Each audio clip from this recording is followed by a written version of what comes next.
میں آپ کے سامنے رکھنا چاہتا ہوں. یہ آپ کے کیبنٹ میں تھے، آپ کی بڑی تعریف کرتے تھے بلاول بھٹو صاحب. انہوں نے کہتے تھے کہ پاکستان کو شہباز چاہیے، شہباز سپیڈ چاہیے. انہوں نے کہا ہے کہ نواز شریف صاحب کو زبردستی چوتھی مرتبہ مسلط کیا جا رہا ہے. تو ڈو یو تھنک ابھی بھی ویسے ہم لوگوں سے پوچھتے ہیں یا جاتے ہیں تو آپ کے مخالف ہوں یا آپ کے حامی، وہ کہتے ہیں حکومت آپ کی بن رہی. اتنی کلیئرٹی کیسے ہے ہر طرف؟ دیکھیے بات یہ ہے کہ اگر نواز شریف صاحب چوتھی مرتبہ وزیر اعظم بنتے ہیں تو یہ اللہ تعالیٰ کی مہربانی سے اور عوام کے ووٹوں سے. تیسرا اس میں کوئی اور فیکٹر نہیں ہے. 8 فروری کو لوگ اگر چاہیں گے کہ نواز شریف کو وزیر اعظم بنانا ہے تو ان کا فیصلہ نہیں چاہیں گے کسی اور کو بنانا ہے.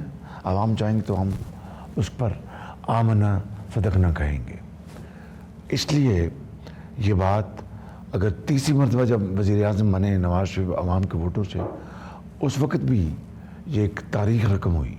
اور اب اگر چوتھی بار بنتے ہیں تو انشاءاللہ تاریخ رقم ہوگی، مگر صرف وزیر اعظم بننے کے لیے نہیں. اس ملک کی جو خوشحالی اور ترقی کا جو سفر تھا، جو ختم ہوا، توڑ دیا گیا سازش کے ذریعے 2017 کے آخر میں نواز شریف کو یعنی جھوٹے مقدمے میں پاناما سے آغاز ہوا اور اقامہ میں ان کو جھوٹے مقدمے میں بے بنیاد سزا دی گئی. اور ترقی کا سفر کس طرح بری طرح متاثر ہوا، اس کے بعد جو کچھ ہوا اس ہسٹری.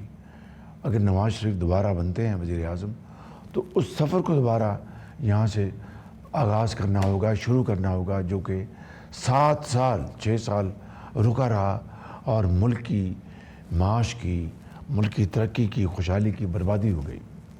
تو بلاول صاحب کو آپ کچھ نہیں کہیں گے؟ میں ان کی بات کا کیا جواب دوں؟ آپ نے جو باتیں کی ہیں، اگر انہوں نے اسمبلی میں تقریر کی ہے میرے بارے میں آپ کے بارے میں اچھے الفاظ ہوں گے تو میں ان کا شکریہ ادا کرتا ہوں.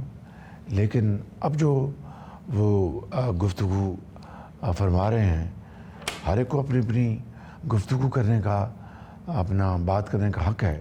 لیکن مجھے ابھی بھی یہ ایک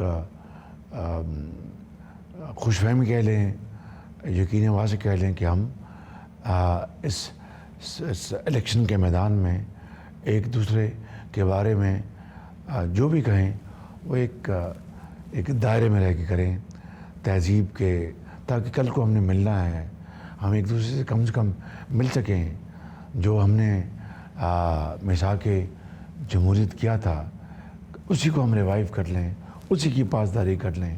ان کی والدہ محترمہ شہید نے اس کے اوپر سائن کیے، میاں نواز شریف نے سائن کیے، تو میں سمجھتا ہوں کہ اسی کو ہم فالو کریں اور اس ملک کے اندر اچھے ہم اقدامات اٹھائیں اور ایک ایسی جمہوریت جہاں پر ہم اپنے بھرپور اپنا منشور پیش کریں، بھرپور اپنا موقف پیش کریں، بھرپور تنقید کریں، لیکن الفاظ کو چناؤ اور بات میں ایک ایسی اس میں وزن ہو کہ